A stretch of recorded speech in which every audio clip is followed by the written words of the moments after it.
প্রিয় শিক্ষার্থীবৃন্দ, সবাইকে আমার ইউটিউব ভিডিও চ্যানেল উইলাইক অ্যানাটমিতে স্বাগত জানাচ্ছি। আজকে আমি খুব ইন্টারেস্টিং একটা টপিক নিয়ে আলাপ করব। সেটা হচ্ছে শান্ট ভার্সেস পার্ট মাসল। আমরা স্কেলিটাল মাসলকে ক্লাসিফাই করতে পারি অ্যাকর্ডিং টু পাওয়ার। তার আগে একটা ইন্টারেস্টিং জিনিস দেখব। মনে করি দুটো বোনস, তারা এখানে জয়েন্ট তৈরি করেছে এবং এটা একটা সাইনোভিয়াল জয়েন্ট যেখানে মুভমেন্ট হয়। একটা মাসল নিয়ে আসলাম। এই মাসল, এইটা হচ্ছে তার প্রক্সিমাল অ্যাটাচমেন্ট, আর নিচে হচ্ছে তার ডিস্টাল অ্যাটাচমেন্ট। প্রক্সিমাল অ্যাটাচমেন্ট আমরা এই ক্ষেত্রে ধরে নিলাম এটা অরিজিন, আর ডিস্টাল অ্যাটাচমেন্ট এটা হচ্ছে ইনসারশন। আমরা জানি কোনো মাসল কাজ করে ইনসারশন থেকে অরিজিনের দিকে।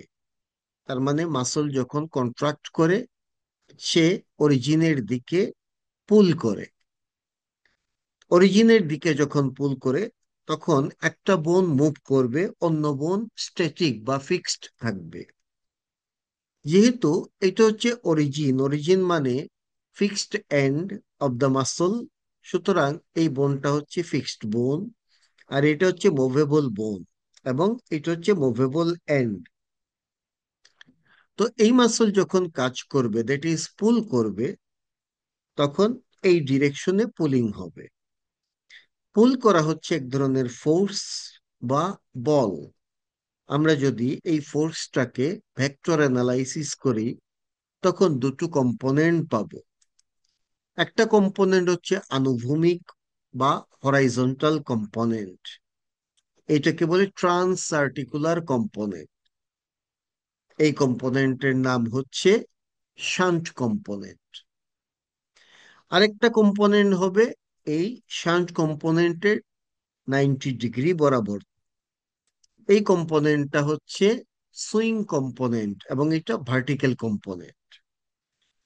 সুতরাং কোনো মাসল পুল করলে যে ফোর্স দিয়ে সে পুল করবে, তার দুটো কম্পোনেন্ট পাওয়া গেল: শান্ট কম্পোনেন্ট বা হরাইজন্টাল কম্পোনেন্ট, সুইং কম্পোনেন্ট বা ভার্টিক্যাল কম্পোনেন্ট।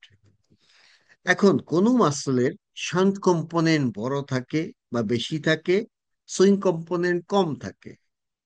আবার কোনো মাসলের সুইং কম্পোনেন্ট বড় হয়, শান্ট কম্পোনেন্ট ছোট হয়। এর উপর বেস করে মাসল দুই রকম। একটাকে বলে শান্ট মাসল। যে মাসলের শান্ট কম্পোনেন্ট সুইং কম্পোনেন্টের চাইতে বড় হয়, তার নামই শান্ট মাসল। আরেকটা হচ্ছে স্পার্ট মাসল বা সুইং মাসল। এই মাসলের সুইং কম্পোনেন্ট বড় হয় শান্ট কম্পোনেন্টের চাইতে। সুতরাং স্কেলিটাল মাসলকে অ্যাকর্ডিং টু পাওয়ার দুই ভাগে ক্লাসিফাই করা হয়: শান্ট মাসল এবং স্পার্ট বা সুইং মাসল।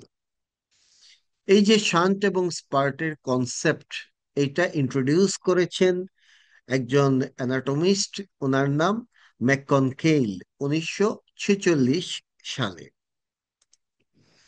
তো আমরা দেখব শান্ট মাসল।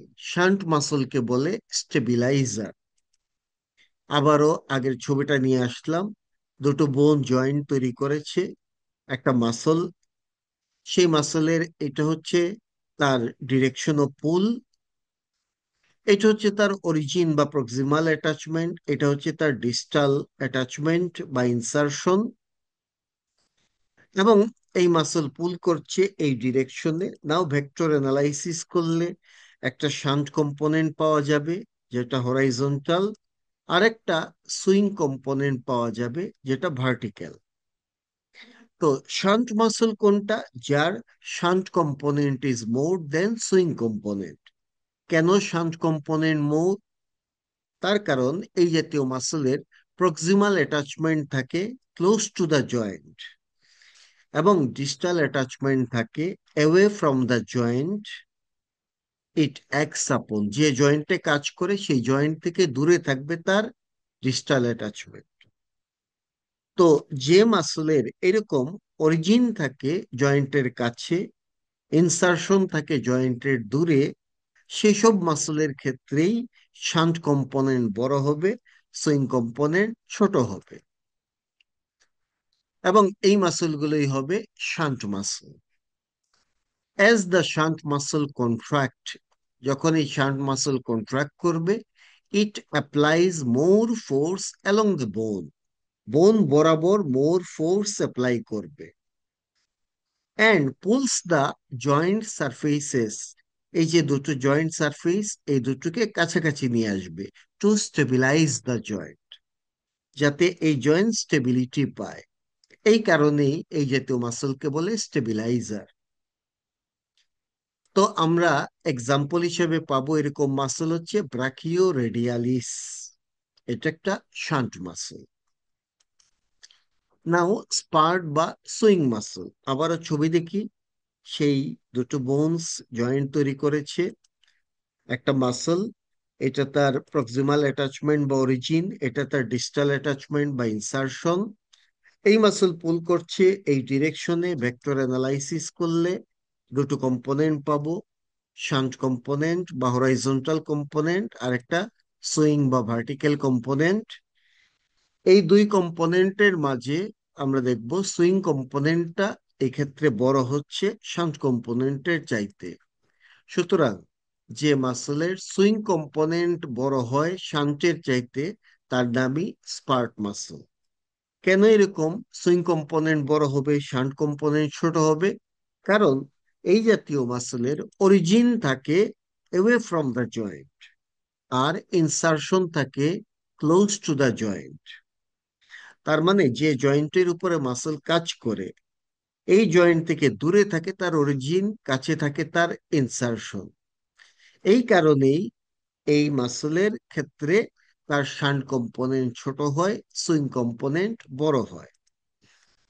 এখন যদি এই জাতীয় স্পার্ট মাসল কন্ট্রাক্ট করে, তখন it applies more force across the bone, এই বোনের অ্যাক্রসে বেশি ফোর্স অ্যাপ্লাই করে। আমরা শান্ট মাসলের ক্ষেত্রে দেখেছিলাম সেই মাসল কন্ট্রাক্ট করলে সেই বোন বরাবর, দ্যাট ইজ অ্যালং দ্য বোন, মোর ফোর্স অ্যাপ্লাই করেছিল। কিন্তু এখন দেখলাম সে মোর ফোর্স অ্যাপ্লাই করেছে অ্যাক্রস দ্য বোন, এবং এই বরাবর যত ফোর্স অ্যাপ্লাই হবে তত এই জয়েন্টে মুভমেন্ট তৈরি হবে। সুতরাং আমরা বুঝলাম স্পার্ট মাসল গুলো মূলত জয়েন্টের মুভমেন্ট তৈরি করে, আর শান্ট মাসল গুলো আসলে স্টেবিলিটি দেয় জয়েন্টকে। Spurt muscle tends to be prime mover, এই জাতীয় মাসল আসলে প্রাইম মুভার হিসেবে কাজ করে। এরকম এক্সাম্পল হিসেবে আমরা পাবো ব্রাকিয়ালিস, বাইসেপস ব্রাকাই, দে আর স্পার্ট বা সুইং মাসল। পরীক্ষাতে এই দুই মাসলের ডিফারেন্সিয়েশন আসতে পারে। এখানে আমরা দেখতে পাচ্ছি this is the spurt muscle, কারণ অরিজিন দূরে, ইনসারশন কাছে। আর এটা হচ্ছে শান্ট মাসল, কারণ অরিজিন কাছে, ইনসারশন দূরে। তো স্পার্ট মাসলের ক্ষেত্রে প্রক্সিমাল অ্যাটাচমেন্ট হবে অ্যাওয়ে ফ্রম দ্য জয়েন্ট, শান্টের ক্ষেত্রে close to the joint. Spurt মাসলের ডিস্টাল অ্যাটাচমেন্ট হবে ক্লোজ টু দ্য জয়েন্ট, কিন্তু শান্ট মাসলের away from the joint. Now swing component এবং শান্ট কম্পোনেন্টকে যদি আমরা কম্পেয়ার করি, তাহলে স্পার্ট মাসলে সুইং কম্পোনেন্ট বড় হয় শান্টের তুলনায়, আর শান্ট মাসলে শান্ট কম্পোনেন্ট বড় হয় সুইং এর তুলনায়।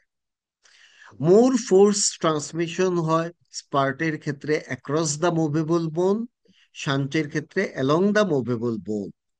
আর স্পার্ট মাসলের কাজ হচ্ছে they produce movement at the joint, আর shunt muscle stabilise the joint. এই 5 পয়েন্টে আমরা শান্ট মাসল স্পার্ট মাসলকে ডিফারেন্সিয়েট করতে পারি। So that is all about the today's video from my side. Thank you very much. And if you really like my video, then please share the contents with your friend and give a like and comment in the comment section of the YouTube video. Take care. Goodbye.